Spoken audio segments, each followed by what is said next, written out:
And welcome. So glad you have come to join us today. We've got a very fun day planned, and I want to welcome all of our friends from Canada who are watching today. Glad to have you guys here. Glad to have everybody here. I'm glad we're doing something creative today because I'm sick of watching the news and sitting inside. So really glad you guys are here. I do want to tell you a couple of things that'll help just make the day better for you. The first one will be if at any time while we're doing this live stream, if something gets stuck or all of a sudden the screen freezes or something crazy, refresh your browser. Just go ahead and refresh, and that will usually fix it. If you're having any other problems, it could be a browser issue. So if you have a second browser, so if you've got Chrome, try Firefox. If you're using Firefox, try Safari. Whatever you have, try it. But I don't anticipate any problems, but every once in a while somebody will have something like that. So those are usually the fixes for it. Also, we have a Q&A tab here on the stream because on the breaks I'll be taking your questions. So if you think of a question, go ahead and put it in the Q&A tab, and then on the breaks and at the first half of lunch, I'll be answering those questions one-on-one, so you make sure you get your questions answered. Helping me with the questions today is Christina. She's here in a different studio across the way. She's over on the grid set. Good morning, Christina. Good morning. And so Christina is going to be monitoring your comments and helping out in the chat as well. But it should be fairly easy and straightforward. And so let's get rolling. So I want to tell you first a few things. Number one is, you probably already know this, that we have a workbook for you. Actually, calling it a workbook is probably, let me make sure I'm connected to the right place. Calling it a workbook is doing it a disservice. The reason is that it's 153 pages long. It's really a book, is what it is. It's a book. Just calling it a workbook, I guess it's what we do because it's a seminar. But besides that, we also have, I made a bunch of videos for you. Just all kinds of videos. So if you see me like talking about on location, or you see me do a video, or you see me do something in Lightroom or in Photoshop, we have those videos for you. So you've got the workbook and you've got all the videos. And we're going to make this entire seminar available for you to rewatch anytime from now until the end of the year. So you've got all that time to go back and rewatch classes or rewatch anything. So if you have to get up and make a small sandwich or even a large sandwich, even a foot-long, 6-foot party sub, you will be able to come back and watch anything you missed until the end of the year. So you've got a lot of access to come back and watch it. So don't feel like you can't get up or you're stuck here. I'm stuck here, but you're not. You can go to the fridge anytime. If I want to go to the fridge, I'm out of luck. I don't even have a fridge. Actually, that's not true. There's a fridge at the back of that other studio over there. But they won't let me go get it. Basically, I'm stuck. So it's just you and me. All right, speaking of you and me, I would recommend something that'll make this whole day better for you. We've already sent you a link to the digital download. If you don't have the link, it's better. You'll get it. But I would recommend, and when I'm doing a live seminar, I tell the audience the same thing. Do not read your workbook. Don't spend the day reading a book. You can do that anytime. You can sit there by yourself and read a workbook, because here's what's going to happen. I have a workbook, and then I have a supplement, and I have an extra supplement. So everything I'm going to talk about today, not only are you going to see the graphic for it or the video for it, but you're also going to see my own handwritten notes. And I've done extensive notes, obviously 153 pages. So here's the thing. If you follow along in the workbook, this is what your day is going to be like. You're going to be looking at your workbook and you go, yep, that's what he's saying. And that's what he's saying now. Now he's saying this. I made the workbook for you so you would have something to refer to after the seminar. You're not supposed to follow along with it, because if you follow along with it, you're not listening, you're reading. And if you're taking notes, you're not writing down what I say. You're writing down what I said a minute ago, and you'll spend the whole day playing catch up. And I've already learned this from people that have been to the seminar. They said, I took notes during the day, and then I look at them a couple of days later, and I'm like, what does this mean? What was I trying to say? So I've done the note taking for you. You're covered. Let's do this. All right, here we go. So what is this day is predicated upon? So it'll help put it in your mind. So a buddy and I are at lunch. We're having lunch one day just talking. And we start talking about, okay, about a friend coming to town. And like, all right, if I had just one day with this friend, and I knew that, okay, I got to make them a better photographer in one day, what would I teach them? So he starts saying what he would do, and I start saying what I would do. We're going back and forth, and I go, wait a minute, let me write this down. This is good stuff. So I started writing it down, and I realized what I would tell somebody in one day, like if a friend came to town. So that's what this is. This is it. This whole day is you and me spending just one day together. So I'm going to tell you exactly what I would tell a friend. If I had a good friend, they were coming to town, and they said, man, I need to get better photography like tomorrow. Like, I don't want to wait. I know this is a craft. I know it builds over time, but I'm in a rut, and I need to get better pictures tomorrow. What could I tell that person? That's what we're doing today. So I'm going to talk to you like a friend. You're going to hear things that are probably different than what you may have read on the internet. So don't be surprised if I say something that you're like, well, that's not what I've always been told. So anyway, that's what we're doing. It's you and me together for a day, and I'm going to compress it all into one day. Now, we like to get out of here around 5. We haven't done it many times. It's usually gone to about 5:15. But even at that, we'll try to get everything in this day and get your questions. And at the end of the day, I will also stick around and answer questions. It's really important to me that if you came for this day today, that you get your questions answered. So that's a big thing. All right. So the first thing we're going to tackle today is one of the most popular topics, landscapes. Even if you don't think of yourself as a landscape photographer, there's 2 reasons why I think you'll find this helpful. Number 1 is I'm going to cover so many things in this landscape class that apply to so many other genres of photography, right? That's number 1. So it's great to watch this class. It's a great way to get a foundation for the day. Number 2 is that even if you don't consider yourself a landscape photographer, we all wound up shooting them. Even on travel, we wind up shooting a lot of landscapes. And so it's the most popular genre, so we're going to start there, and I'm going to take you right through it. And I think you'll find it helpful. It'll help all the rest of the classes, too, having this foundation in here. By the way, if you see me looking at my phone, it's because if I get bored, I can go on Facebook. And no, if you see me looking at my phone, it's because I'm running my presentation from the phone. I get a preview of what's coming, so I know what's coming next. So if you see me like, why is this phone on his desk? That's because I'm bored. No, it's because I'm running my presentation. I want to start with just a real quick quote, and I think it's just awesome. David Allen Harvey nailed it.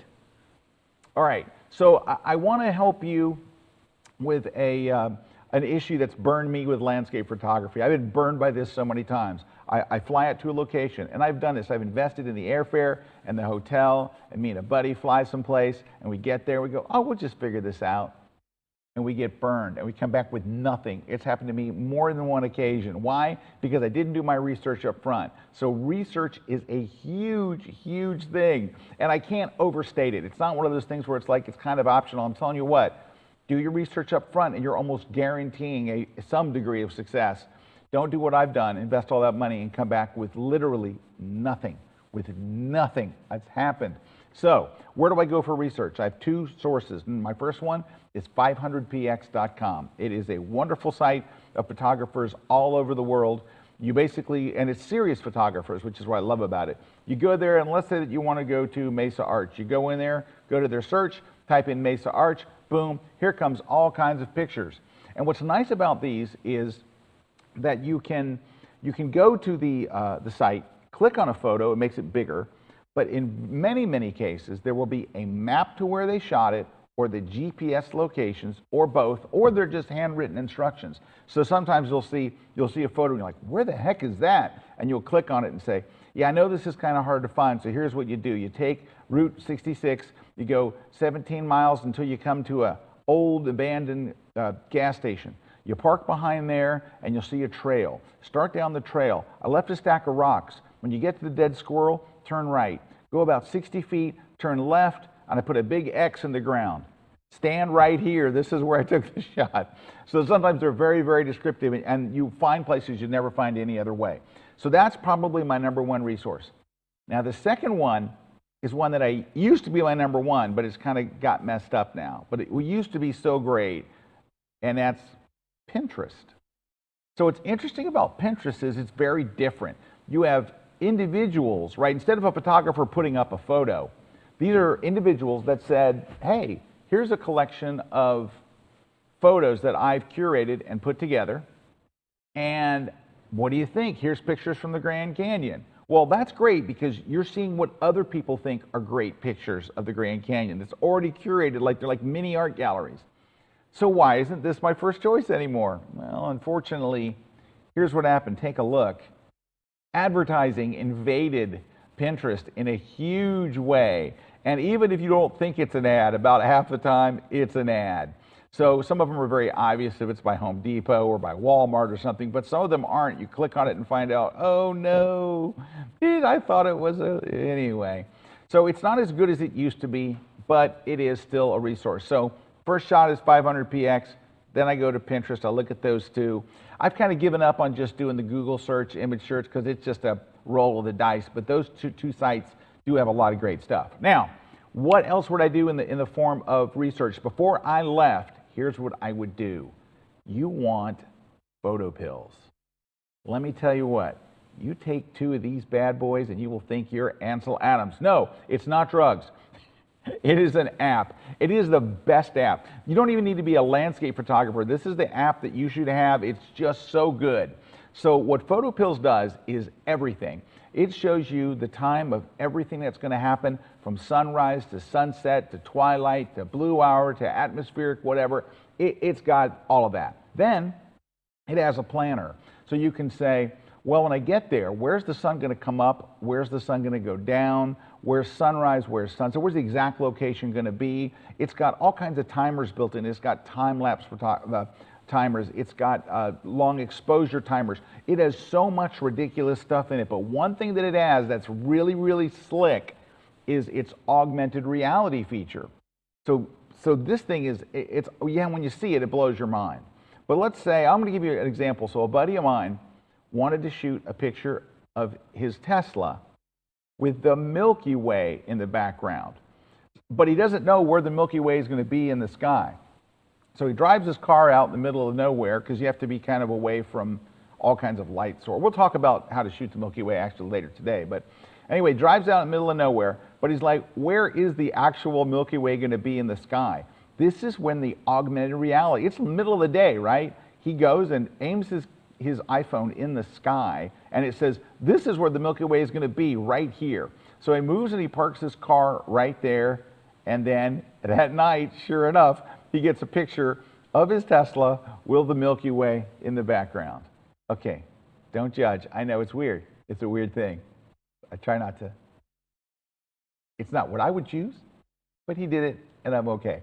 Anyway, but that just gives you an idea of the stuff it can do. And also, it has such great resources. For example, if you said, I want to go to Yosemite, and I want to take a shot of Half Dome, but I want to do it when it's a full moon, and I need the moon on the right side of Half Dome.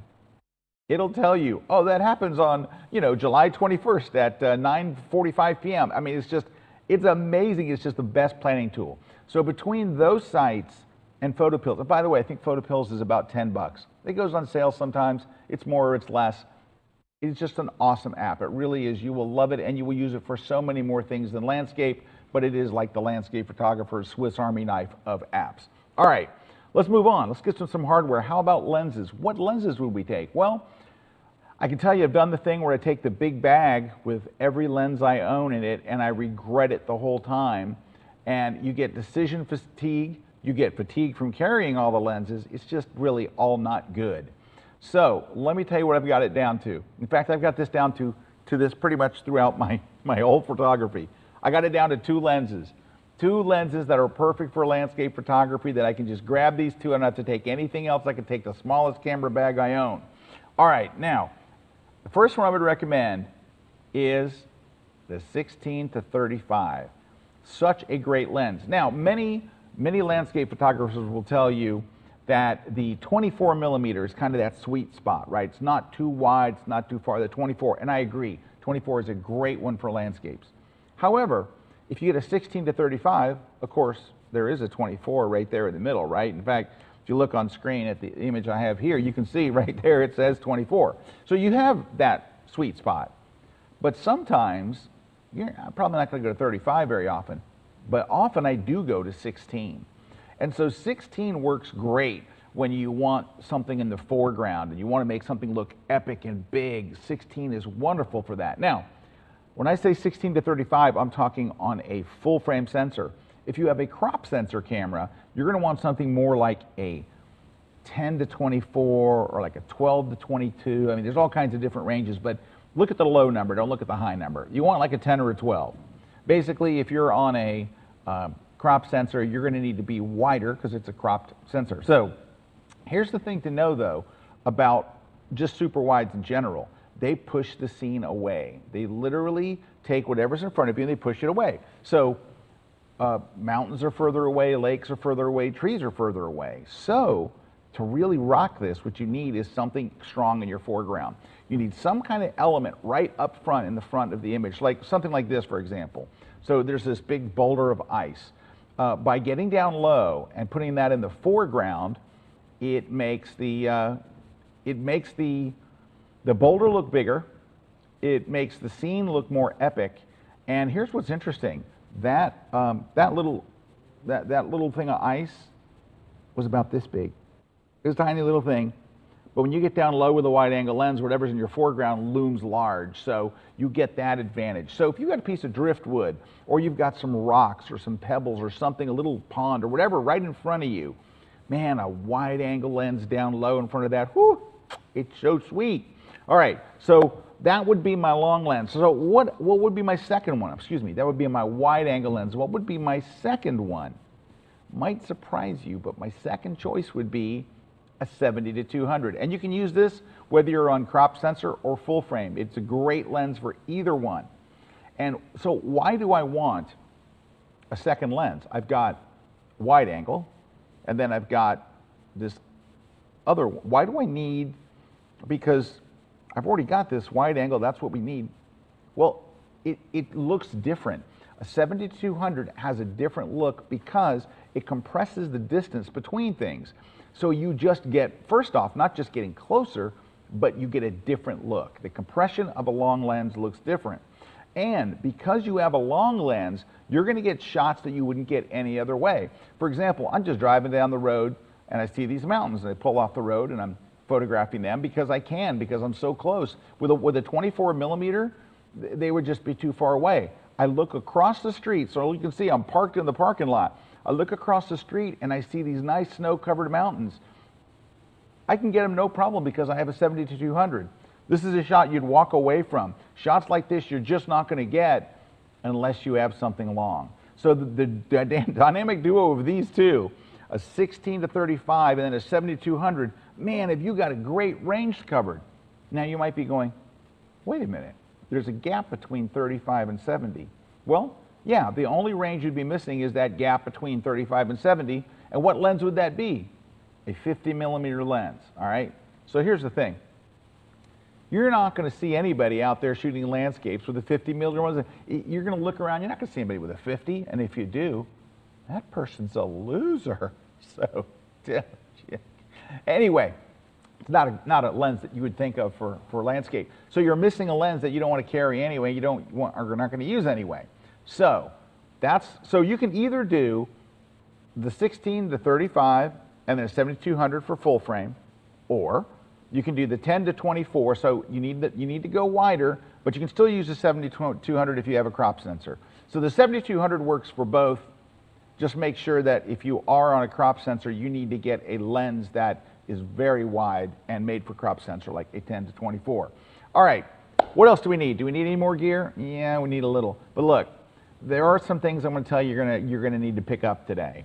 And I'm not trying to sell them to you. I don't sell them, so no issue there. But sometimes you just need to buy stuff. Now, I want you to think back. Did someone ever tell you this? You know, you should get into photography. It's really inexpensive. That doesn't sound familiar, does it? Because it doesn't exist. Yeah, things in photography are somewhat expensive. However, I try to pick things that are great value for the money and that last a long time. So what would I tell you to get next? Well, there's one particular thing that you probably should have, which is a circular polarizing filter.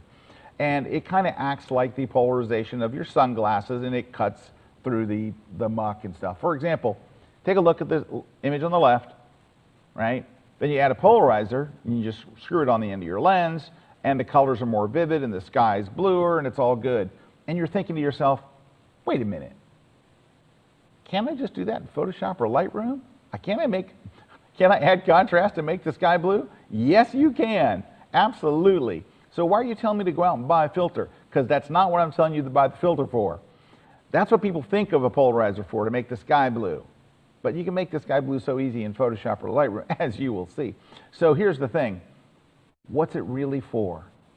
A polarizing lens cuts reflections. So when you're shooting a stream or something, or you're shooting in the forest and all, it's going to reflect what's in there. You put a polarizer in, it cuts right through there. I mean, it cuts through like a knife, and now it's like you cut a hole in the ice and you can see through to the rock. It really, really does a great job. And if you're in a stream and you've got the blue sky and it's reflecting, you can cut right through that stuff. So that's what a polarizer does.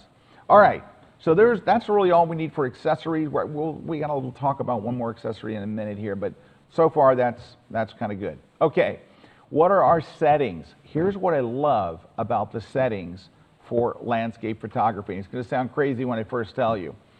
You can set the settings at your house in your camera before you ever leave for the airport, before you ever drive to the location. You can set the settings, and when you get there, you set up your tripod, you put your camera on and go click, and your first shot's going to be on the money.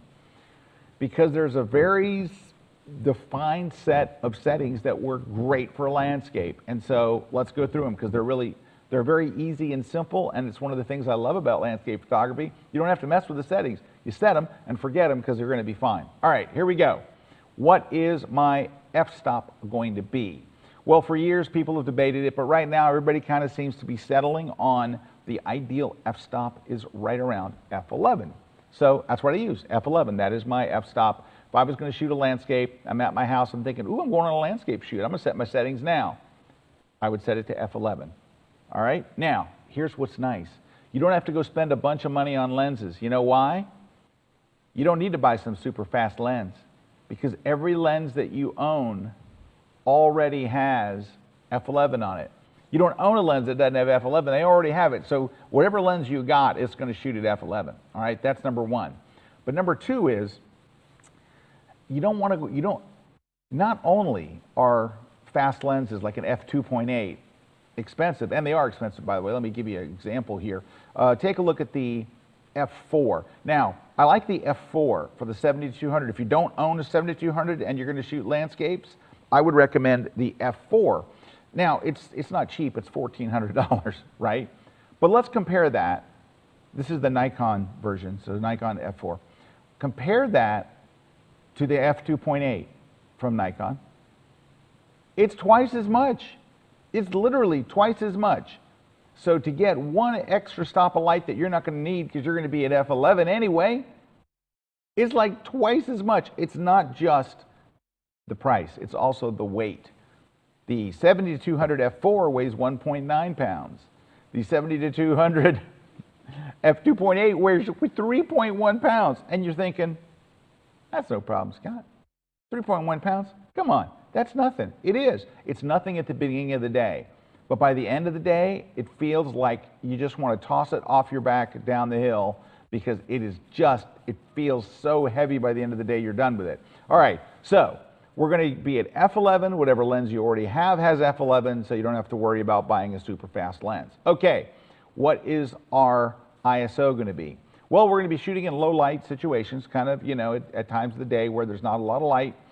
So our ISO can be at our cleanest. For me, on my cameras, it is 100 ISO. Now, you may own a particular make and model of camera that is, ISO 50 or ISO 64. So it just depends on your make and model. But I would say that today most cameras are 100. Just use the lowest number. If you have a camera that has a letter, like it goes 400, 200, 100, LO1, LO2, don't use the ones with letters. Those aren't the cleanest native. Stop it at the lowest actual number, all right? So we're at f11 and we are at an ISO of 100 or whatever your cleanest is. So what would your shutter speed be? I have no idea. Absolutely, honestly, I just don't know. Because my camera is going to choose it for me automatically, I'm going to shoot in aperture priority mode. On most cameras, that is the letter AV in your mode dial. And what that means is, once I've chosen my ISO and my f-stop, my camera will automatically choose the exact right amount of shutter speed to give me a proper exposure, and it does an amazing job at it. So I don't choose the shutter speed. I let the camera choose it for me, something I don't have to mess with. So I go to f11, ISO 100. In fact, here's the settings right here. You can take a look. So these are my settings. I'm at the house, getting ready to pack up my gear. I think, I'll save myself some time. I'll go ahead and get my settings in. F11, 100 ISO, set my mode to AV. It'll choose the shutter speed for me. I'm good to go. All right, now, I've mentioned that F11 is great because, well, I don't know if I did mention it. Why F11? I should probably mention that. F11 is a great f-stop for keeping everything in focus, right? So you want a lot of focus, right? You want, it's not like a portrait or something. You really want that whole scene to be in focus. Well, F11 is one of those ones where you focus 1/3 of the way into the image, and it will carry the focus all the way through, and it will look pretty sharp. So as long as you're kind of doing that big sweeping scene. But here's where you get burned, all right? Let's say that you are doing something with something in your foreground, like that chunk of ice or some driftwood or a little pond or whatever. Well, you want that to be sharp, and then you want the middle to be sharp and the end to be sharp. Well, if you focus 1/3 of the way in, the middle will be sharp and the end will be sharp. But that thing that's right in front of your camera is probably going to be out of focus. Unfortunately, the great thing is putting something right in the foreground helps your composition, and we'll talk about that in just a second. But if you don't get it in focus, then the whole image kind of looks a little soft. So what do we do when we're shooting with something in the foreground? We do a technique called focus stacking. So focus stacking allows you to have an image where everything's in focus. So take a look at this image here. Now, I do have something right in my foreground. In fact, I searched it out, that crack in the ice, all right? So I want the crack in the ice to be sharp, and I want the middle and the background, I want the mountains in the background to be sharp. Well, let's take a look at the ice. Ooh, that's some sharp crack there. That sounds bad, but you know what I mean. All right, now, let's look at the mountains in the background. Oh, heck. So that's the problem. If you focus on something right up close in the foreground, your background isn't going to be as sharp as you want it. So when you do have a foreground object, which I do recommend if you can do it at all, you have to consider, at least consider doing focus stacking. So what is focus stacking? Well, you're going to focus in different places in your photo. For example, you're going to focus on the crack. Boom, you take that shot, and you know it's in focus because you just right on it. Then you're going to take the little dial in the back of your camera. You're going to move your focus point. Oops, sorry, I went the wrong way. You're going to move your focus point a little further down. Take another shot. Move it a little further. Take another shot. Maybe move it a little further. Take another shot. You could even take one back on the clouds if you want, you know, be really crazy about it. Okay. So what you wind up with is multiple photos that in each one of them, a different part of the photo is in focus. How do we get all those parts to be in just one photo? So the first photo is the foreground and the next one and the next one, they're all different focus points. Believe it or not, Photoshop will automatically put them together for you and do it for you, like automatically, like boom, done. All you have to do is just turn it on, all right? Now, even if you've never used Photoshop before, I bet you have Photoshop. I'll bet, if I were a betting man, I'll bet that you have the $10 a month photographer's bundle of Lightroom and Photoshop. I would also bet you use Lightroom a ton and you either use Photoshop a little or you don't use it at all. Well, here's a good reason to crack it open. It's so easy. Plus, I got a video to show you. But when you see how easy it is, you're going to be like, really, that's it? Yeah, it'll do all the work for you. All right, let's jump over to Lightroom. So here are the 4 images that I took that have different things in focus, right? So you're going to select all of them, just all 4 of them. Just select them, 1, 2, 3, 4 in Lightroom. And then you're going to let Lightroom do the heavy lifting. You're going to go under the Photo menu, under Edit In, and at the very bottom is a thing called Open Layers in, or excuse me, Open as Layers in Photoshop, right there at the bottom. So it's going to take those 4 images, it's going to open them in Photoshop, and it's going to copy and paste them into one document, so each one of them is a layer. And if you're like, Scott, I have no idea what that means, Doesn't matter. Just follow these steps and it will work. So here we go. Let's go ahead and click Open as Layers in Photoshop. It launches Photoshop if Photoshop's not already launched. And in a moment, hopefully, we'll see Photoshop. And if it doesn't, just go click on Photoshop and see if maybe something's happening over there that we don't know. All right, there we go. Photoshop, yay. And let me resize the screen so you can see what's going on. There we go. So there's the first layer. There are more layers coming, right? Right, Adobe? Oh, dang, there's not. Okay, sometimes this happens, and it's just called a bug or something weird. Let's try it again. Look, all 4 images are selected. Let's try it again. Edit in, merge, open in Photoshop. Let's just go over to Photoshop and keep your fingers crossed. There's a reasonable chance it'll work. There's 1 layer. There's 2. Okay, this time it decided to do it. There's 3 layers, and there's 4 layers. Okay, so we've got all 4 layers in the Layers palette. Now, thus far, what have you done in Photoshop? Nothing. You've not done a single thing. All you've done is, in Lightroom, you said, open them in Photoshop, and it opened them and did all the work for you. All you have, you're just a couple of clicks away. Here we go. Go to the Layers palette, which is this panel on the side. Hold the Shift key and click on the bottom layer. That selects all 4 layers. So just like you selected the layers over, selected the images over in Lightroom, you're just going to select them here. Now, the rest is all done in one dialog box. Go under the Edit menu and choose Auto Blend Layers like you see on screen right here. Auto Blend Layers. Okay? Now, once that little window pops up, you just have to make sure that you've chosen Stack Images. Just make sure you've chosen Stack Images, and then make sure the checkbox, it should already be on, called Seamless Tones and Colors. Now think about it. Why would you ever turn off Seamless Tones and Colors? Because what you'd be saying is, I want to see seams, and I want the tones to be weird and the colors to be weird. Why is this even a checkbox? I've never had a single instance in my entire career where I thought, I want to turn this off. Anyway, all you have to do is make sure Stack Images is turned on, Seamless Tones and Colors is turned on, click OK, and Photoshop will do the rest. Now, it takes 45 minutes to an hour. No, I'm kidding. It's very semi-quick. Now, these are large images. Each one of these images is either 30 or 50 megapixels. I can't remember, but it's a lot. I just don't remember what camera I had that day, but I think they may be 50 megapixels. It's hard to say. Anyway, it's doing its thing. It's blending, it's stacking, it's moving, it's grooving. When it's done, you will see an image that is sharp from front to back because it will eliminate any areas that are not sharp and only leave the sharp ones visible. That's it. Look at that. Crack in the front, super sharp. Go back to the mountains, super sharp. The whole thing is super crazy sharp.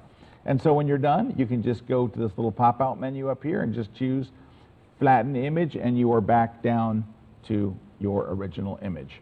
So that's it. That's focus stacking. It actually is incredibly super easy, and you can save that file as a JPEG, send it back to Lightroom, whatever you want to do. But that's all there is to focus stacking. This is important. This last thing is important. I don't focus stack every image I do. What I do is when I'm out there shooting and I get one that looks really good, like, ooh, this one looks really good, at that moment, then I'll say, okay, it's time to do a photo stack. So from a morning of shooting where I shot maybe 100 shots, I may only come back with 4 or 5 that I took the time to focus stack. That's part 1. Part 2 is there's a reasonable chance if you bought your camera in the last couple of years or the last year or so that it's got focus stacking built in.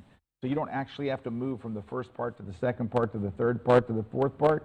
If you've got a new Canon mirrorless or a Nikon mirrorless or a Sony mirrorless, they have focus stacking built in. Go turn on focus stacking, press the button once, and it'll go and take as many pictures as it feels it needs to give you that depth. Still have to go to Photoshop, stack them together. That you have to do. But the camera will automatically do the work. Now, how do you know if your camera has focus stack? Well, go download a PDF go to the web, search for, let's say you have a Nikon Z6. Search for Nikon Z6 manual. Download the PDF. What I like about the PDF manual is it's got a search. Search for the word focus stacking. If it says not found, your camera doesn't have it.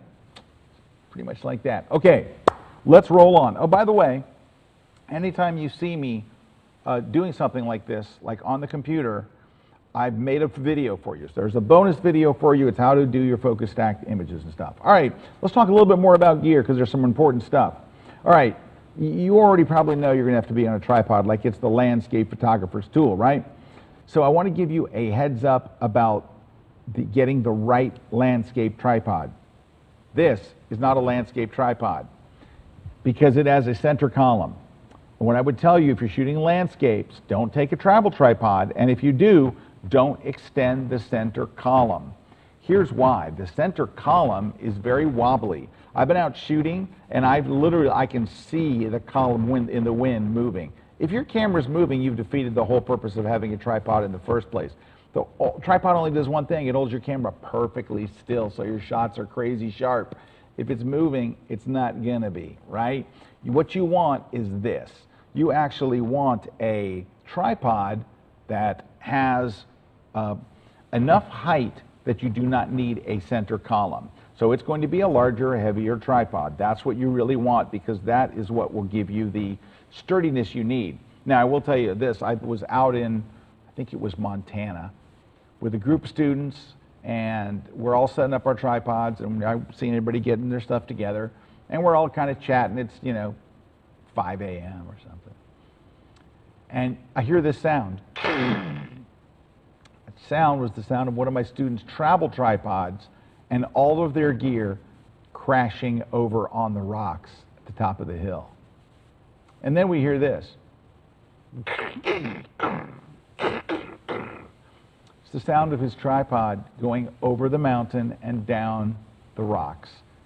It was the saddest sound you've ever heard. We all kind of walked up to the ledge and looked over. We looked over at him, and he was like, I've got a second body in the car. I'll go get it. And we're all kind of like feeling sad. And he was okay with it. He was like, it's okay. About a minute later, we hear, just one more to remind you, as it careened down the side of the mountain. Don't let that happen to you. That's bad stuff. So just make sure that you get a tripod that when you put it up, the height of the tripod is adequate. All right, now, so you don't have to have a center column. You're out shooting. You've gone through all the trouble of carrying this heavy tripod. By the way, if you're like on your way out to a shoot and you're carrying this tripod and you're like, man, this thing's so heavy, this thing's a pain in the butt, you know at that very moment you bought the right tripod. If you're complaining and cussing about it, it's the right one.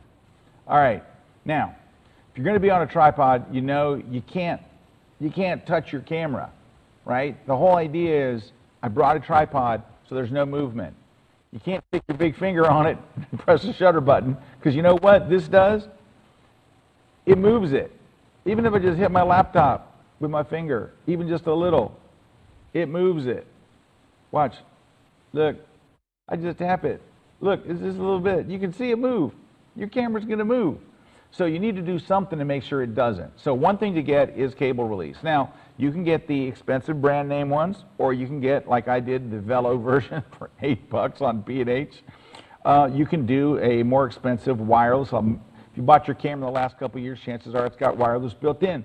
And since it has wireless built in, don't go spend $25 on a wireless remote.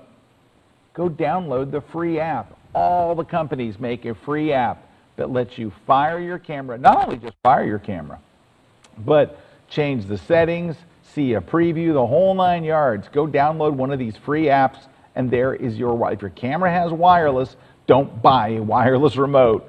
Download the app, and then you're good to go. All right, now I want to give you an example. So see this I wanted to sell this. This is an old it's Canon 5D Mark II, and I wanted to sell it on eBay. I'm sure you know, but the story on eBay is if you want to sell your gear quickly, take nice pictures of it. The real gear. Don't go download some photos from someplace. Go take your own photos. So I did. I went over to the studio, which, by the way, is just off to my right through those doors. Went to my studio, took out a little product table, set up some lights, and I took a shot. Now, I was just, I think, okay, I'm done. There's the back. And I thought, you know what? I better check the sharpness, and I zoomed in. Take a look at what happened. Look at that, it's out of focus. You know why? I used my finger. I didn't use my wireless app. I didn't set up a cable release. I just used my finger. Thank goodness I zoomed in and checked on it. So then I went and grabbed a cable release because I had one handy. Grabbed the cable release, plugged it in, took the next shot. Take a look. This is the second shot. Look at the difference side by side. The one on the left is me using my finger. Now I'm on a heavy, big old heavy, sturdy tripod, indoors with no wind. And just the pressure from my finger moved the camera just enough to keep me from having a sharp shot. That's how important it is. Okay, another thing that'll help you, since you are shooting on a tripod, turn off either IS, which is image stabilization, or VR, whatever your lens might have built into it. Because what happens is, inside your lens, there is a motor and there is a gyroscope. And the two of them work together to steady your camera. So when you hold your camera up and you're aiming it, like I'm doing here, when you're holding it, what happens is it looks for any bit of movement in your hands. It looks for any bit of movement. When it feels that movement, the motor kicks in to steady it. And it does an amazing job. It's really, really good. But when you put your camera on a tripod and now you're not holding it, it's still looking for vibration. It's still searching. The engine inside, the motor inside your lens is still moving. So what happens is it creates a little bit of movement. It keeps it from being super sharp. Now, I just want to mention this. So go turn off IS or VR for sharper shots when you're on a tripod. Now, here's an interesting thing. I don't know if it's interesting or not, but I'm going to tell you. This afternoon, we have an entire class just on getting sharp shots. Now, you would say, well, Scott, shouldn't the tripod and the cable release and the turning off, shouldn't that be in the sharpening class? It should. But because it's so important in the context of landscape photography, I wanted to cover it now. Just know this afternoon, we got a whole class on it, whole time, big time, blah, blah, blah. Okay, let's move on. Next, what times do we shoot? Like, when is the right time to take photographs? Well, there's really only two times for landscape photographers. We're shooting around sunrise and around sunset, and that's it. Those are the two times where the light looks beautiful, so the landscape looks beautiful. If you shoot in other times of the day, it's not going to look beautiful. It's going to look kind of horrid. So these are the two times. So what do you do in between sunrise and sunset? Well, you can sort your images. You can edit your images. You could go into town, do some light shoplifting, do anything else but shoot photos. Now, if you want to go in the woods and shoot a stream and it's really covered and dark in there, yeah, that's okay, you can do that. Or if you find a waterfall that's deep in the woods or something and it's kind of dark, or it's a super overcast day, you can do that. But really, for landscape scenes, as landscape photographers, we shoot at sunrise and sunset, around those times. I'll get into that deeper right now. So there are two times. Let's look at which one's better. So there's dawn. Dawn has its advantages, there's pros and cons, so does sunset. So at dawn, here's the advantages. Number one, if you're shooting something with like a lake or a stream, not a lake or a harbor or something like that in the shot, you're going to have calm winds and still water. This is your best chance for a smooth, glassy reflection. In fact, it's your only chance, is getting up in the morning at dawn. That's when it happens. The second thing is when you shoot in the morning. I'm sorry, is there an issue with my mic? All right, hang on.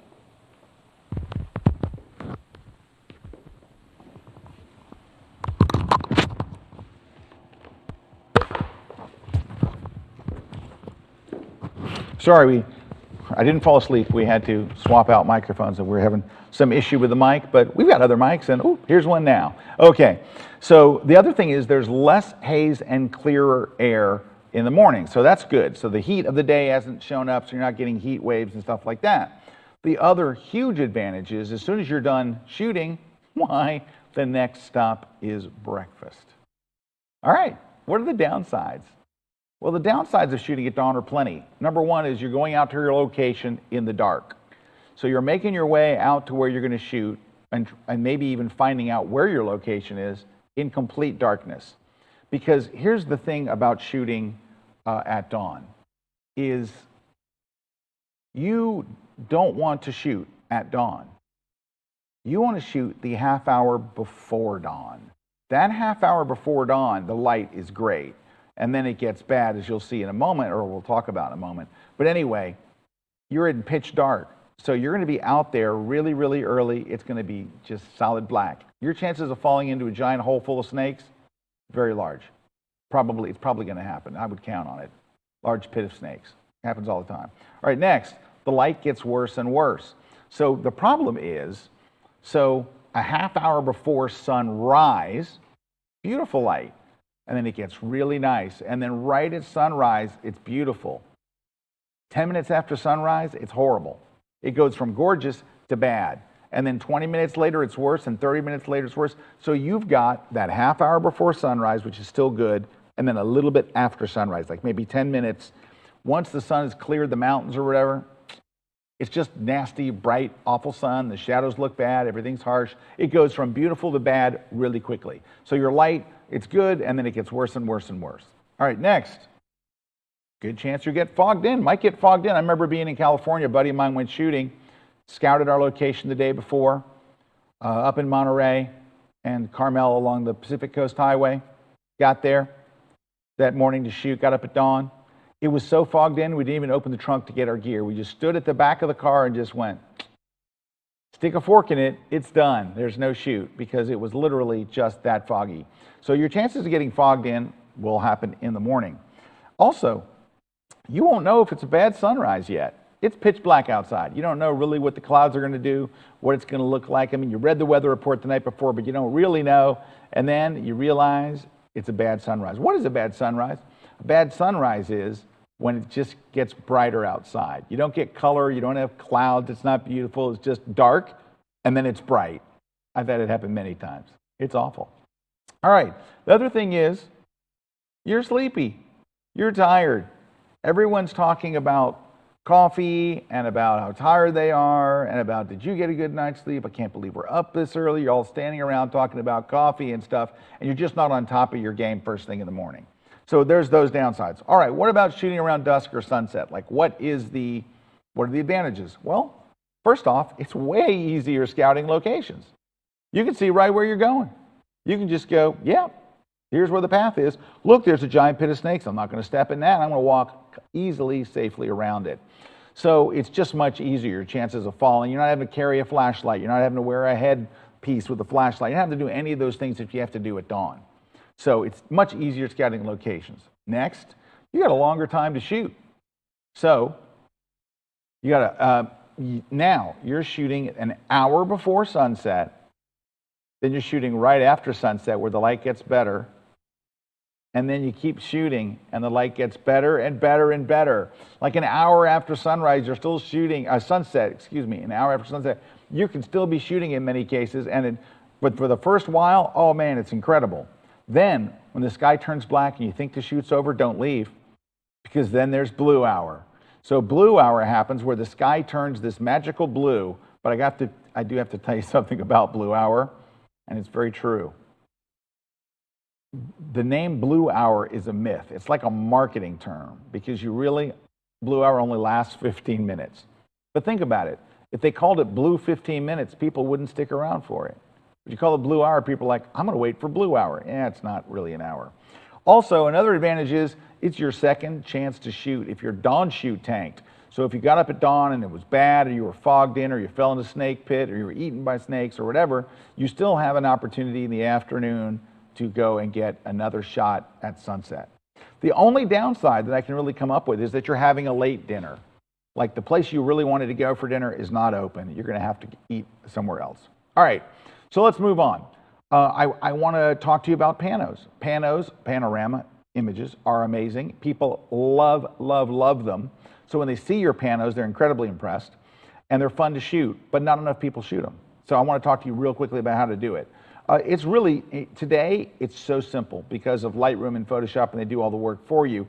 You just have to do a little tiny bit in camera, and it'll take care of the rest. All right, what is that little tiny bit? First, use the right lens. Don't shoot with a wide angle lens, because there's enough distortion that you won't be happy with how your pano comes out. I mean, you can do it, but I would recommend don't. Just use a 7D or higher. Well, if you got a 70 to 200, you're covered, right? There you go. All right, then the real big rule is number 2. Overlap each frame by 20 to 30%. So for example, if I was going to shoot the studio here, I wouldn't go click, click, click. I would want to overlap. So I would go click, click, click, click, click, click. So I would shoot a number of shots overlapping. So it looks like this. When you open it in Lightroom, take a look, it kind of looks like this. So you can see how each frame has some of the previous frame in it. They're just overlapping, and that way, you know, Lightroom goes, oh, these all go together, right? See, look at the mountain in the top. See how it kind of all goes together? You can see parts of each part of it in the same image. That little bit of overlap. And you don't have to be like fanatical about it. You know, just be like, okay, I need to overlap some. In fact, you'd be better off to overlap more than less. So don't overthink it. All right, next. This is just a tip. I always mark my start and stop frames. So when I'm about to shoot a pano, I would hold my finger up, take a shot, take the first shot, and then shoot. Click, click, click, click, click, click. When I'm done, put 2 fingers up and shoot again. What does that do? Well, when I look later in Lightroom, it lets me know you shot a pano.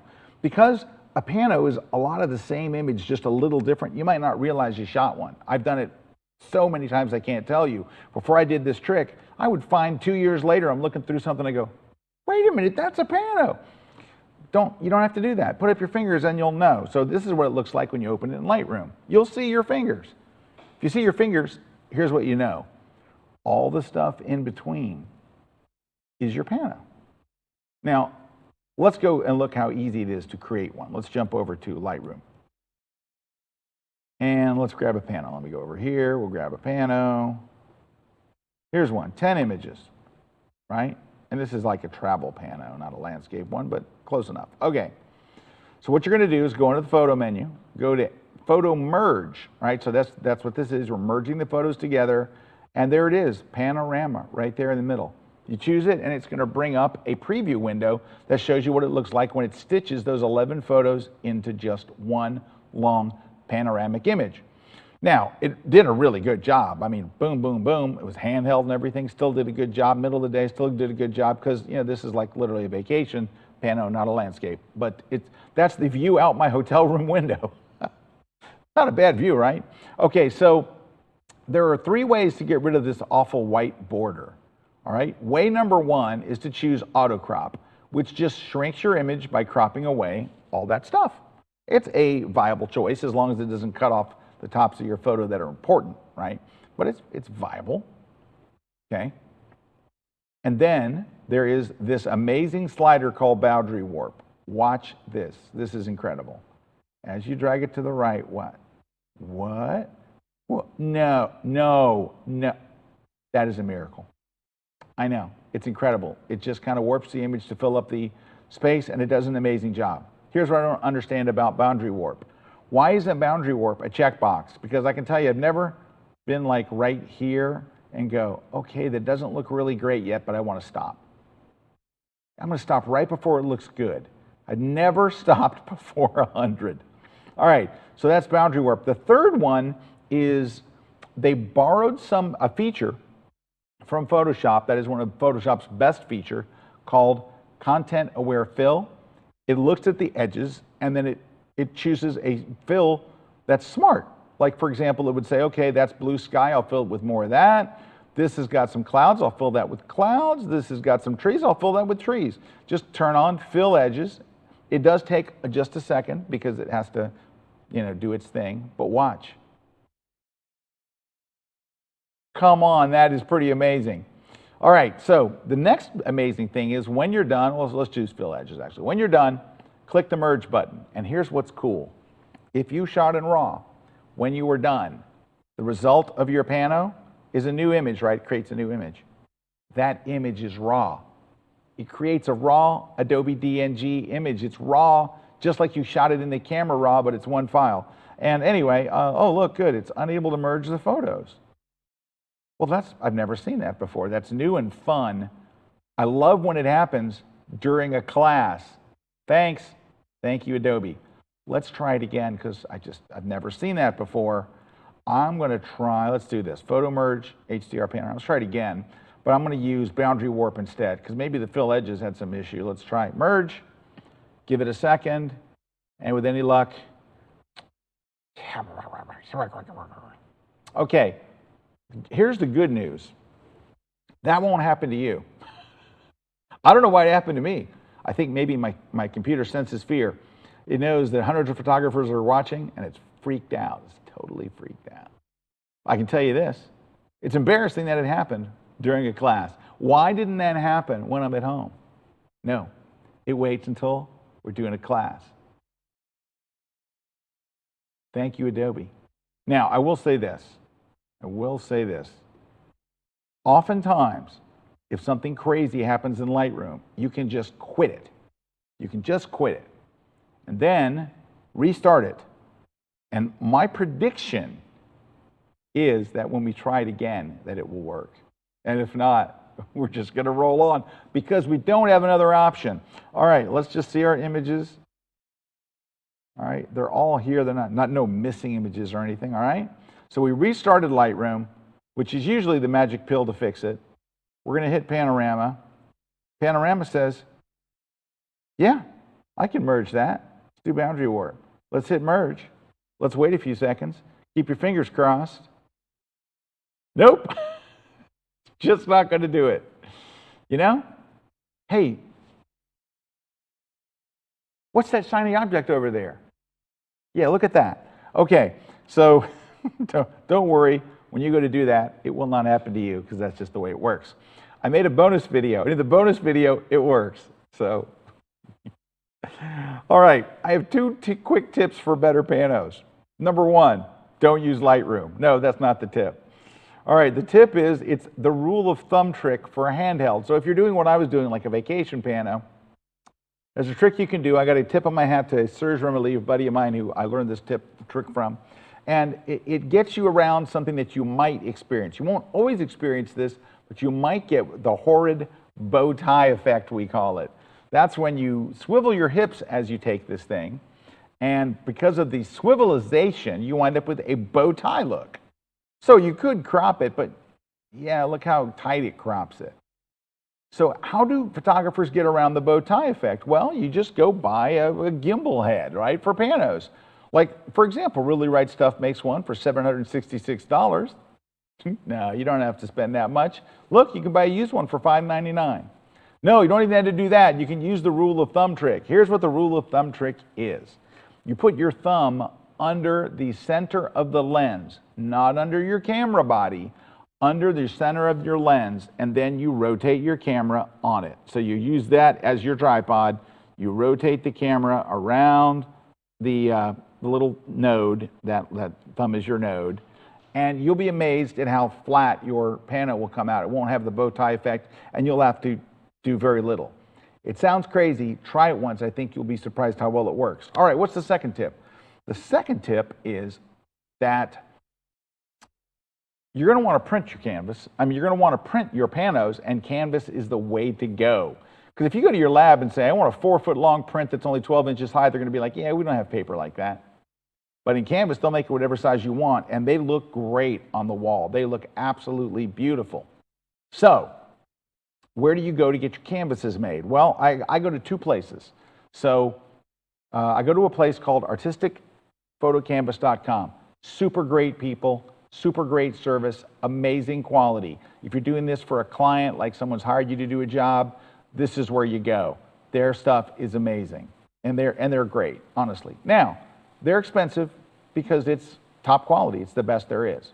Now, there's another source that is not expensive, and it's called canvasdiscount.com. Now, you almost want to go to Canvas Discounts with a plural. It's not. It's singular, canvasdiscount.com. So I found about them on accident, and I followed a link, and I went there, and I looked at their prices, and I'm like, these prices are really low, like really low. It's going to be either cruddy or something. And I got them, and they're not. They're not as good as Artistic Photo Canvas, but the quality is pretty good. But the prices are ridiculously low. But here's how you get the ridiculously low price. I got to tell you how to get it. There's a secret. They always have a sale going on, but here's what you want to do. Go to canvasdiscount.com and sign up for the newsletter. By the way, I have no affiliation with them whatsoever. I'm just a customer. But I've made like 60 canvases from them. All right. go and sign up for their newsletter. And every few weeks, you'll get a newsletter from them. It's going to show up, make sure it doesn't go in your junk mail. And they will have 3 deals usually. And the deals, they're insane. They're just absolutely crazy, over the top, amazing. Like, I had to make a screen capture of this next one to prove to you, because there's no way me telling you you'd believe it. I got a canvas 40 inches long and 30 inches high. So 40 by 30, giant, bigger than can fit on this screen. Ready? Here's the invoice. It was $30. Now that is canvas stretched onto a wood frame, and you get to choose how you want the borders. Do you want a white border, a black border, or do you want to wrap the image around there? They'll do it all. They handle the Photoshop part of it. They'll do everything. Just send them the image and they take it from there. Look at the shipping. It's 40 by 30, right? It's like almost 4 feet long, and it's $9.90. So I get my image. It looks great, and I'm like, I'm not saying that it's a drug front or a money laundering operation. I'm not saying that. I would never say that. But something's up, because the prices are crazy. Anyway, you'll look at them and you go, that looks pretty good. And for the money, you'll be like, this is insane. Here's where you really want to use this: as a gift. There's nothing more personal for a photographer than to give their images. And let me tell you what, someone gets, I've done it. I send them these big canvases, and people are like, they think you spent $350, you spent $30. Blows their mind. They're great for canvases. We used to have a canvas right in here that I could show you. Well, it was right over there on that wall, and now it's missing. Maybe I'll find it on the break. Oh, speaking about the break, so we do have a break coming up, not right this second. We still have some more stuff to do, but I just want to tell you, the morning classes are longer than the afternoon classes. So the morning classes run about 1 hour and 15 minutes, and the afternoon classes are shorter. So just giving you a heads up that the morning lasts longer. Okay, let's move on. I'm going to put up 3 letters on screen that are going to freak you out. Don't be freaked out. Don't let that get to you. Because you're thinking of HDR, and you're thinking of the awful HDR that scarred all our brains and our retinas when HDR first came out. Good news, HDR is in a much better place now. Now, I want to talk to you about what HDR was actually designed to do. Then I'll show you an example, and then we'll talk about it. So the idea behind HDR was great. So I'm going to use a cathedral as an example. Let's say you walk in a cathedral, because a cathedral is a place where you're going to have a really hard time getting a balanced shot. You got stained glass windows with light coming through, and then a real dark cathedral inside. Our eyes adjust to it all. I see the stained glass, I see the roof, I see everything. Your camera sensor does not have the range of your eyes. So you put your camera sensor up, you take a picture, and either the stained glass is going to look good or it's going to be blown out. Because you're either going to make the bright part look good or the cathedral look good. You can't make them both look good. It's just too wide a range of tones. So either the cathedral is going to be super dark or the stained glass is going to be completely blown out. So what HDR does, which stands for high dynamic range, it allows you to capture multiple images that are darker, regular, and lighter, and combine them into one photo that is greater than your camera's sensors can capture. That's the whole idea behind it. It wasn't all the crazy Harry Potter stuff. It wasn't that. So what happened was everybody started using this program called Photomatics, a French program, and it had all these presets, and the presets looked like Harry Potter on drugs. It was a mess. Clouds had drop shadows. Things looked weird and all. Thankfully, for the most part, those days are behind us. So now we're just regular HDR. Let me just show you what I'm talking about. Let me go over to Lightroom here, which has got a photo merge error. And let's grab, I'll grab 3 images. Now this isn't a cathedral, this is a library. It's in Washington State, and let's make it bigger. So this is the normal exposure. So if I just took a regular photo and went in there, you can see the stained glass windows are pretty blown out. You don't see any detail. And the roof is too dark, and everything's kind of too dark. It's because your camera sees the bright windows and it kind of tamps it down. So you're not going to get a good exposure. Either the windows are going to look good or the library is going to look good. In this case, I don't think either one of them looks too good. So what you do to shoot in HDR is you set your camera to take bracketed exposures. Every camera has this feature. just go turn on bracketed exposures. And then what it will do is it will take, in my case, I do bracketing with 2 stops. So I have a normal exposure, then I have another photo that is 2 stops underexposed. Look at the stained glass windows. Look, they're blue and they have all kinds of detail and stuff now. Then I take the 3rd shot. The camera does all 3 of these. Click, click, click. The camera takes the 3rd shot. So this is the one where you can actually see the detail in the roof and the detail and everything. So it takes these 3 shots, normal, too dark, too bright, and it makes one more balanced photo. And I'll show you how you do that. 1, 2, 3, you select them all, you go photo, photo merge, and choose HDR. And I swear if it doesn't work, I'm gonna just lose it. I'm gonna lose it. All right, and look at the image. Look at the detail. There's the blue in the stained glass, and I can see the roof, and I can do all this stuff. It's awesome, and when I click OK, it might make a new raw photo. Let's hope. Come on, you can do it. Uh-oh. No, it started again. It worked. Okay, well, isn't that fun when you have a program? Like you're working at a program, and if it works, you're like, it worked. Anyway, so that image, it has a secret weapon. Yeah, it does show the range, but there's another secret weapon to this. So by taking multiple photos and combining them into a single photo, you've got this photo with incredible range. Now, I want to show you how I use it. Let me jump back over here. There's a secret weapon. The secret weapon of HDR is low noise. Because of this expanded tonal range, I can go do something to this HDR image that I would probably not do to any other photo, which is I can crank up the detail in the shadows. I can go to the shadow slider and go to 100, and you won't see noise. Like the noise is hidden. Take a look. So take a look at this image here. This was taken in what, Tampa? No, this is taken in the Faroe Islands, which grass huts are very popular there. Now, when I took the shot, the normal shot, see the little hut in the middle? And the back of that, it's wood. You can see it's wood slats. Well, I can tell you what, it was completely black. I couldn't see anything. This area here, just solid black. You couldn't even tell it was wood.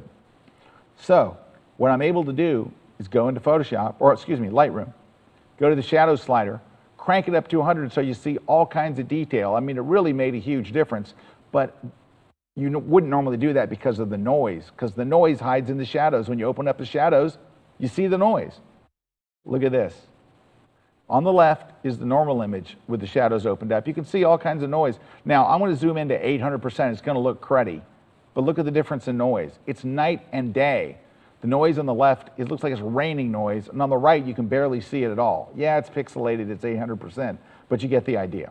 All right, so how do you get to this miracle? Well, you turn on exposure bracketing, and then set your timer to self-timer to 2 seconds. Why do you do that? Because when you set your self-timer to 2 seconds, here's what happens. You press the shutter button, it goes beep, beep, beep, beep, beep, beep, beep, beep, and it will take all the photos for you. Click, click, click. Now, if you have a camera that you have to do 1 stop, you might have to take 5. Click, click, click, click, click. So it'll do it for you. Otherwise, you have to press each one or hit the button or the phone. You have to do it yourself.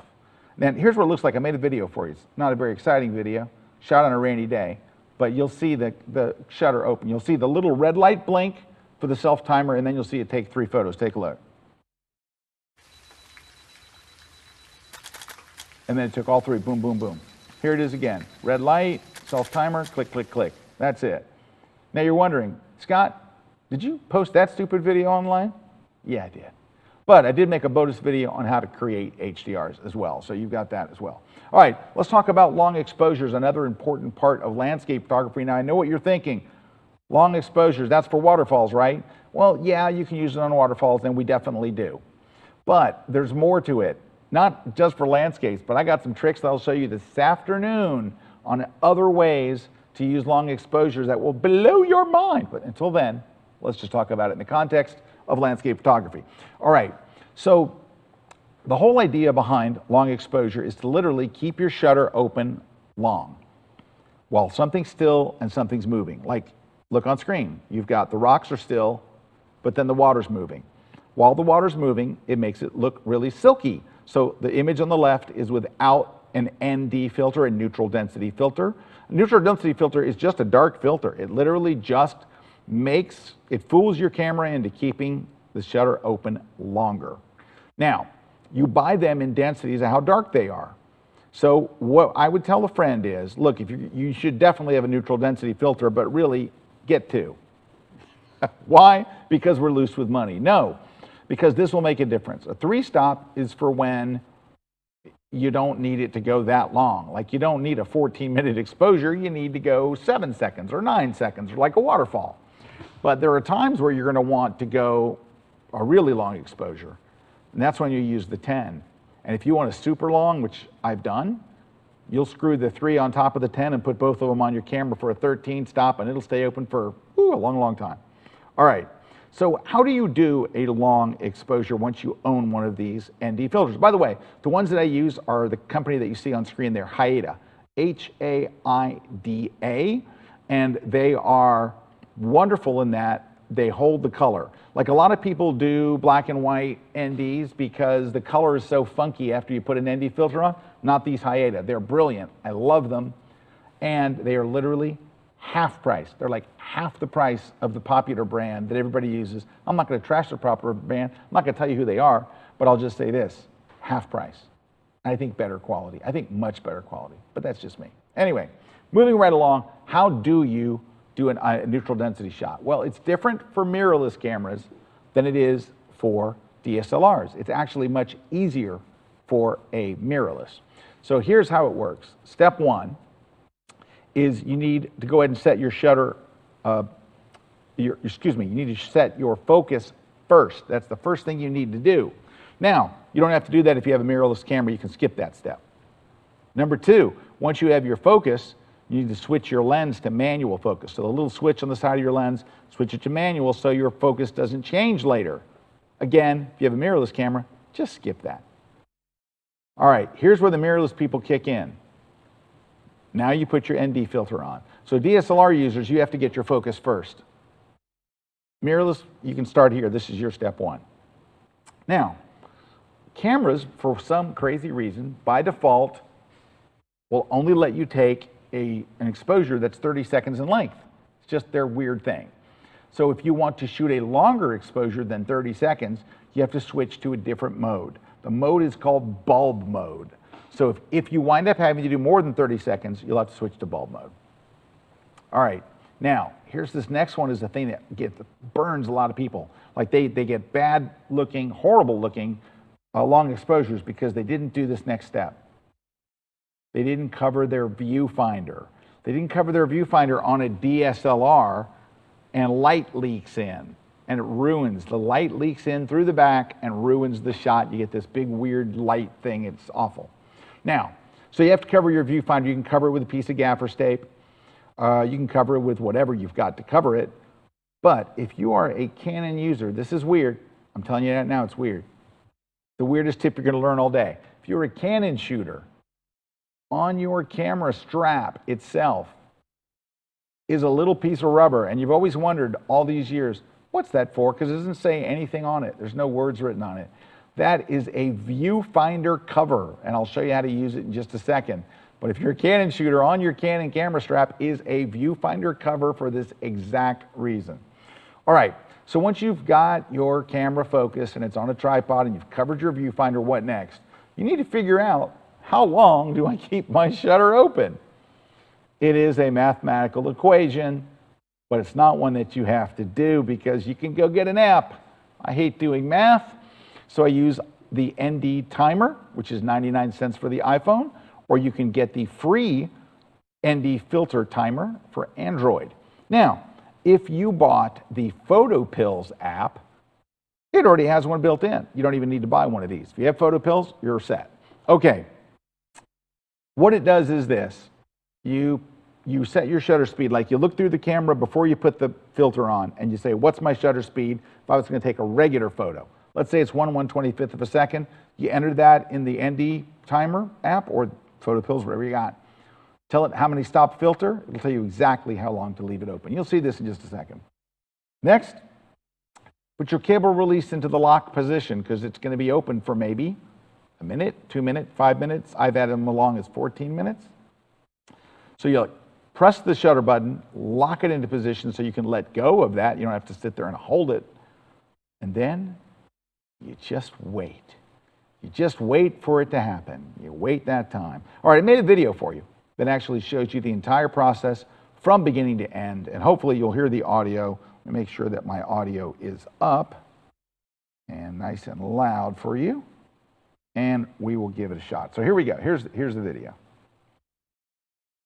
All right, you're going to need a tripod and, of course, a cable release as well, because this is going to be a long exposure. Step one is we need to know what the shutter speed is at before we ever put our filter in. Like, what's the shutter speed if I'm just taking a regular photo?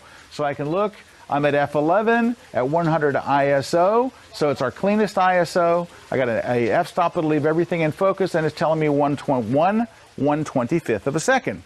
All right, just remember that now. You're going to need that in a minute. All right, next we're going to need to come over here and we're going to switch the autofocus from, now we've already focused when we press the shutter button, it's focused on the scene. We're going to switch to manual mode. Now that it's in manual mode, we can put on the ND filter. So I'm putting a 10-stop ND over the front of this. So this will be quite a dark one. Let's go ahead and screw that on. Next, we're going to switch to bulb mode. On the top of the camera, we're going to switch over here to bulb mode so we can go longer than 30 seconds. But how long do we need to go? That is when the shutter speed that we learned earlier pays off. So what we're going to do is I'm going to go to my app, ND Timer, and we're going to set our exposure to 1/125th of a second. I'm going to put in that it is a 10-stop, and we don't have a second filter on there, so it's set to none. And it tells us at 1/125th of a second, at 10 stops, we're going to need to go for 8 seconds. So this is going to time us for 8 seconds. It just told us how long we need to go. So we're going to hold this for 8 seconds. Now, before we take our shot, we have one more thing to do. You don't want light leaking through the viewfinder, so we're going to have to cover that up. There's a couple of different ways to cover it. One is to just take a piece of black gaffer's tape and just cover the viewfinder. That way, no light leaks in and ruins your shot. If you are a Canon camera user, on the strap itself, you have a rubber cover. We are going to slide this little eyepiece off, and then this slides right over it to perfectly cover your viewfinder, just like that. Get your timer ready, hit start and press your shutter, lock it open for 8 seconds, and we're done.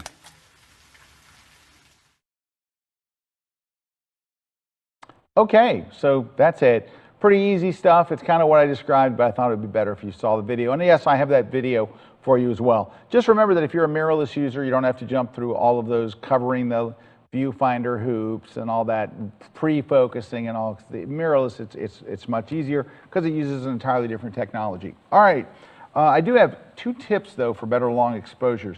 The first one is, so we think about running water, but also clouds look great with long exposures. You get these long streaky clouds, but here's the thing about it. The tip is this. If you don't see the clouds moving with your naked eye, don't even try. Like they have to move. You can sit there for 9 minutes and it doesn't look any different than if you did it for 1/9 of a second. So if you don't look up and you can't see the clouds moving, don't do a long exposure. You'll just be wasting your time. But it does look awesome on clouds. I think it's one of the coolest things. Now, the second tip I learned from my friend Mimo Madani, who's a long exposure expert, and he's always convinced me to, when you're done with your long exposure shot, take a second shot just in case. Because if you're open for 3 minutes or 5 minutes and any little thing, you hit your tripod leg with your foot, which I've done a bazillion times, or get some wind or anything, you'll still have the silky water, you'll still have the smooth sky, but the rest of your photo will be trashed. So I take the long exposure, I remove the filter, and just take a regular shot. And here's what that looks like. So you wind up with, let me just show you, 2 photos. So here we go. Here is the shot from the long exposure, and then I take this other shot where everything is crystal clear. The problem is this. Take a look. If I zoom in, look, it's out of focus. If I hadn't taken that second shot, I would be out of luck. Why is it out of focus? Because a truck drove past me. Not right next to me, but like nearby. And the vibration from the truck was enough to destroy the shot. So here's what you do. You select both shots and send them over to Photoshop. Go Photo, Edit in, and choose Adobe Photoshop. And it's going to make a copy of them, take them over to Photoshop. And then we're going to do the simplest thing you can do in Photoshop, a simple copy and paste. We're going to copy the sharp shot and put it over the blurry shot. So let's go over to Photoshop. Hopefully they're open over there. There's 1, 2. Okay. We can close our focus stacking shot. Don't need that. All right, so here we go. So here is the sharp shot. Look, super sharp, mega sharp. Okay. We're going to copy and paste this one. So we're going to go select the entire photo, select all, and do a simple copy and paste. Copy. Jump over here. Paste. And it lines right up because I'm on a tripod, right? So there they are. So here we have the nice water and the nice sky, and then here we've got just standard stuff. Okay, what we're going to do is we're going to hold the Option key if you're on a Macintosh. If you're on Windows, you're going to hold the Alt key, and you're going to click on the third icon from the bottom. 1, 2, 3. It's the one with the little rectangle and the circle. That hides the sharp version behind this black mask. So it's still there. You just can't see it because it's hidden behind this black wall. You're going to go and get the brush tool. You're going to go over here, and you're going to paint. Make sure your foreground color is white, which it should be by default. And you're going to paint. And when you paint, it paints in. Let's make sure it is white. Oh, no. There you go. Make it white. You just click that little arrow to switch white and black back. And when you paint, it paints the sharp version back in.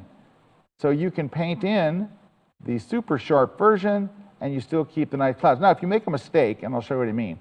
Like, for example, if I go, whoa, and I accidentally painted off into the water, you can switch your foreground to black and say, whoops, didn't mean to do that, paint right back over it.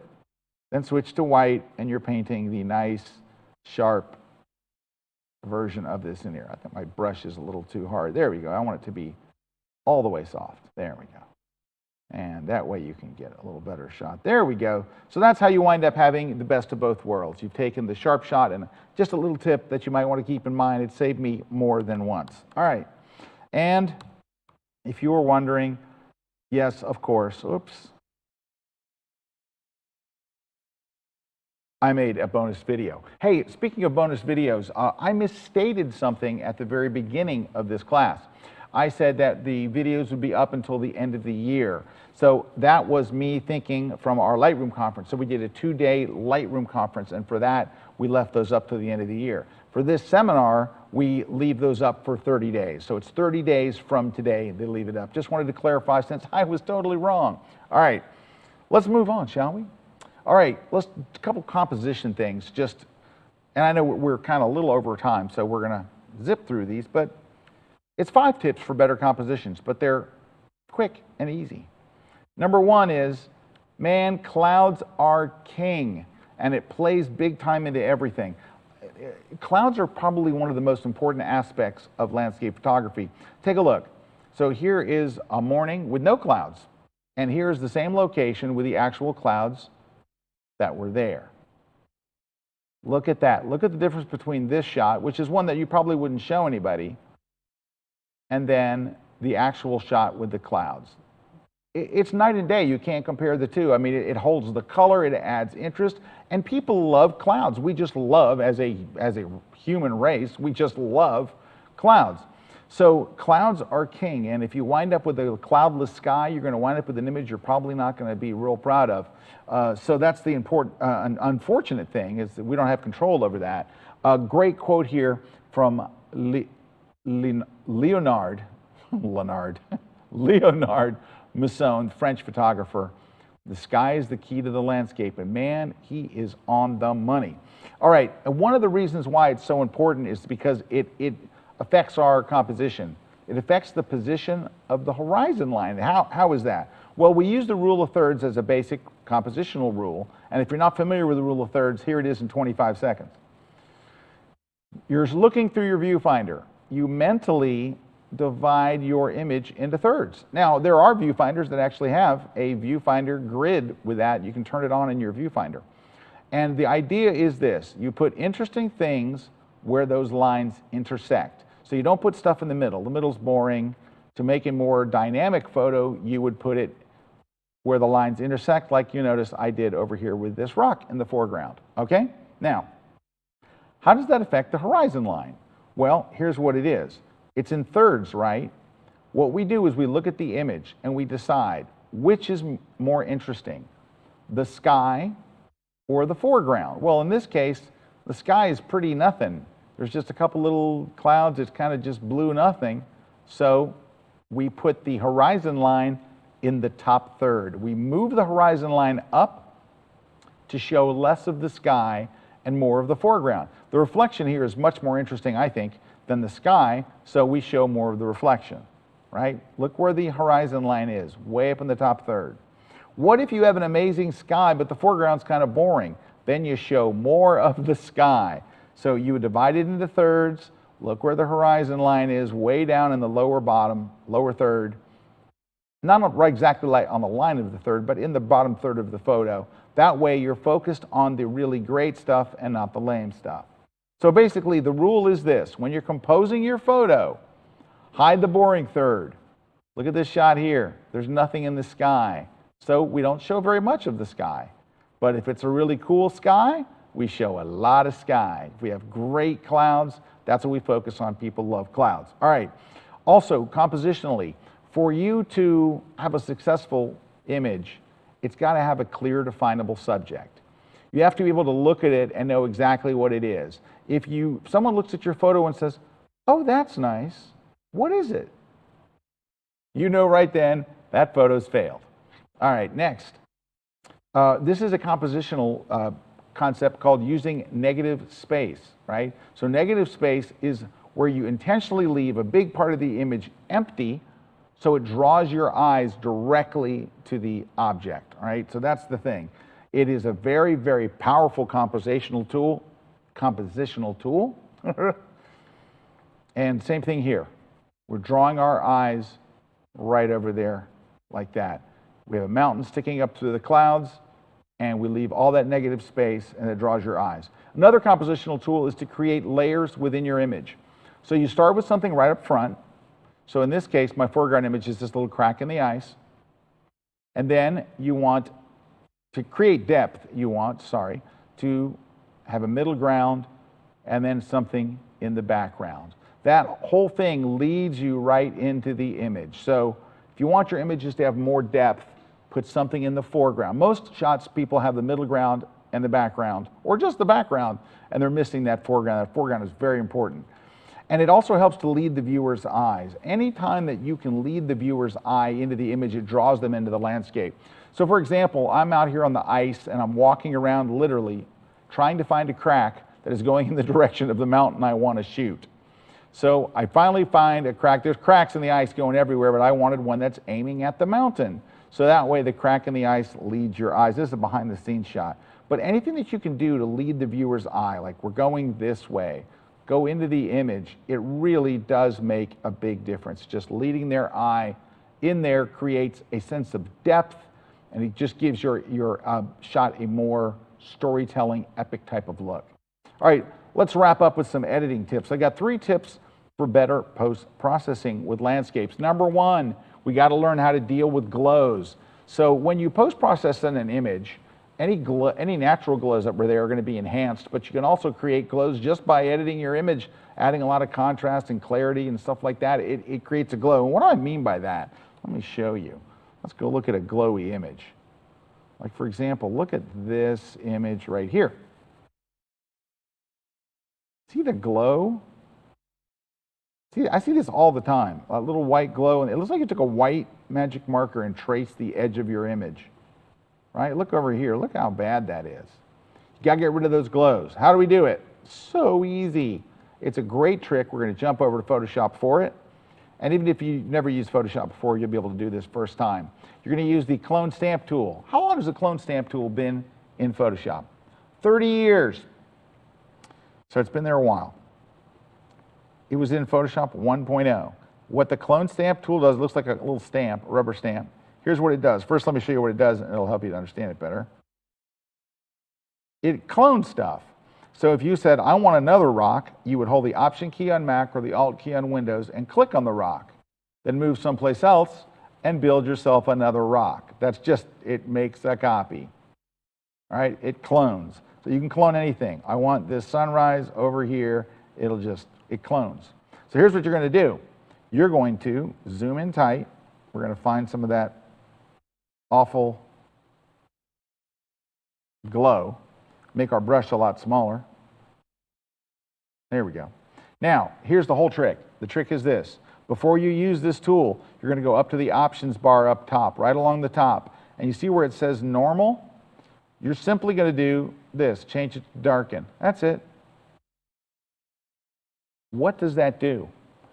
It tells Photoshop something very important. It tells Photoshop, only affect pixels that are brighter than where I option click.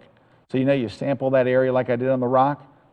So it would be Option click on Mac or Alt click on Windows. When I do that, only affect pixels that are brighter. Well, look at our image. Look at the bright images here. Now, if I don't set it to darken, watch what happens. I'm going to take the C and it's going to go right into the rocks, right? It's going to erase it. If I switch it to darken, you just told Photoshop only affect things that are lighter than where I click. Now, it only affects, I got to get a softer brush here. There we go. Only affect things that are brighter. So it only affects the glow. It does not erase the rocks like a miracle. Isn't that cool? Isn't that amazing? I option click here and then move right down the edge. And watch, you can even come up here where there's grass and stuff, and it'll leave the grass and get rid of the glow. I'm doing it really quickly and sloppily, but you get the idea, right? Incredible. Okay, that's basically how you do it. I did a sloppy job, but you get the idea. You'll do a better job when you try it. So that's getting rid of glows. That's number one. We got to get rid of glows. Number two, sky replacement. Now look, I'll be the first one to tell you, I don't like sky replacements. I stopped doing them 20 years ago, and I've been not doing them at all. Then, in the last year or so, I realized that I'm the only one not doing it. Like all these landscape photographers that I look up to, and friends of mine, and peers, and teachers, and all, I'll be with them and go, man, that shot you took in, I don't know, Peru, oh, it was amazing. That shot you took down in the Chilean mountains, unbelievable. Patagonia, the sky was ridiculous. They're like, well, that wasn't the sky that was there. I dropped that in. What? Everybody's doing it but me. I'm the last one left. So finally I said, okay, if everyone's doing it and I'm the only sucker. And a friend of mine said to me, he said, look, you go someplace, you're going to fly out there, you're going to shoot for days, and if there's no clouds, you're just never going to show the photos? I'm like, yes. He's like, you're stupid. And I'm like, oh my gosh, I am stupid. So anyway, I'm going to show you how to do sky replacement. Don't judge. You don't have to do it, but I'm going to show you how it's done. Now, I made you two different videos.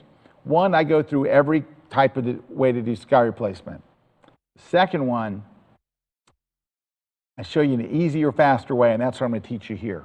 But if you want to learn more about sky replacement, there's two videos. All right, here's what we do. Let's go to Lightroom. Let's grab here's an image from Monument Valley, and here is the sky from right around the corner from Monument Valley in northern Italy. All right, let's grab these two. Take them over. You're going to be stunned at how easy this is. You're going to be like, what? I'm going to be like, what? And you're going to be like, what? And I'm going to be, what? All right, let's just wait for it to open here. All right, so I use this rectangular marquee tool to select as much of the sky as I can without selecting the mountains. So I got that whole top half. I simple copy and paste. Copy, go over here and paste. And it's a bit too big. So there is a tool that resizes things in Photoshop. It's called the transform tool. It's Command T on Mac or Control T on Windows, and I'll size it down. And there you go, our sky replacement is done. No, okay, it looks bad. So you can see what's behind it. Here's what the trick is. You're going to double click right on the thumbnail for layer 1. Not over here, right on the thumbnail. Double click and it brings up this floating window. We don't care about anything else in here but these sliders. In fact, we only care about one slider, bottom left. Here's what you do. You're going to drag it to the right, and it's going to look kind of cruddy, but the foreground objects will start coming through. Yeah, it doesn't look that great, but here's how you finish it off. You're going to hold the Option key on Mac or the Alt key on Windows, and you're going to split it. You see there's a little line in the middle? Grab the right side and watch. It splits, and as you drag, it doesn't look cruddy anymore. It looks nice and smooth, and your sky replacement is done. That's it. It's just that easy. And you can lower the opacity if you want it to blend a little better with the sky that was naturally there, but you can control that amount there. That's it. Sky replacement done, easy. All right, so there's that. All right, third and last, not last, but third. Yeah, I gotta get a warning there. Here we go. Third, reflections. So how do you create a reflection? And you know what you're gonna say, Scott, you're gonna teach us how to do reflections, but you had an ethical issue with sky replacement? I know, I can't explain it. Okay, let's grab an image. Here's one now. I want to give it that glassy reflection. Here's what you do. Select the top half, up to the kind of horizon line. Press Command J on Mac or Control J on Windows, jumps that up to its own layer. So now it's floating above, watch, it's floating literally above the background. Floating. All right, here's what you do. We're going to use Free Transform again. Command T on Mac or Control T on Windows. Now I said it resizes, but if you right click, you see all the stuff it does. It'll scale, it'll rotate, it'll distort, it'll skew, it does everything. It's awesome. We're going to choose Flip Vertical, and it's going to flip it upside down. Hit Return, and now hold the Shift key so it drags straight down, and wait a minute, no, come on. Yeah, it's that glassy lake reflection that you didn't get up early for. Go to Free Transform and hold the Shift key and just fill in that little area, and there you go. Bob's your uncle. So you could leave it at that, or what I like to do is darken the reflection. So this is interesting. Inside of Photoshop is Lightroom's Develop module. You can go and use the same sliders in the same order to do the same thing, it just uses a different name. Go up under the Filter menu and choose Camera Raw Filter. Open it up, and look, it's the same sliders as the Develop module. Look, temperature, tint, exposure, contrast, highlight, it's all the same stuff. So if you want to make it darker, I'll just make it darker. Click OK. So now I've darkened the reflection so it doesn't draw your eye so much, but it's the last step that really sets it off. Let's go Filter, Blur. We'll go to Motion Blur. And I'll lower the Motion Blur down, set the angle to 90 degrees, or just type in -90. There we go. And then just bring up just a little bit so it's not so obvious. A little bit of blur on there so it doesn't look too perfect. And now you've got your final image. So there's how to do reflections. And yes, of course, I made a bonus video for you. All right, I'm going to leave you with a quote that really brings it all together from Richard Avedon. All photos are accurate. None of them is the truth. Okay, good news. It is break time. Woo! All right, I know the classes are longer in the morning, way longer, and than they are in the afternoon. Okay, so here's what I would like you to do, you being you, me being somebody else. We're going to take a 2-minute break. I'm going to grab a cup of coffee. In fact, I've got a little right here. So I'm going to have some coffee. We're going to break for 2 minutes, and I'm going to come back and answer your questions. So if you've already given us questions or you'd like to ask questions, now is the time. Christina's going to be moderating them, and I'll be answering them literally in just 2 minutos. So stick around, and we'll be answering questions in just a minute. So we'll be right back.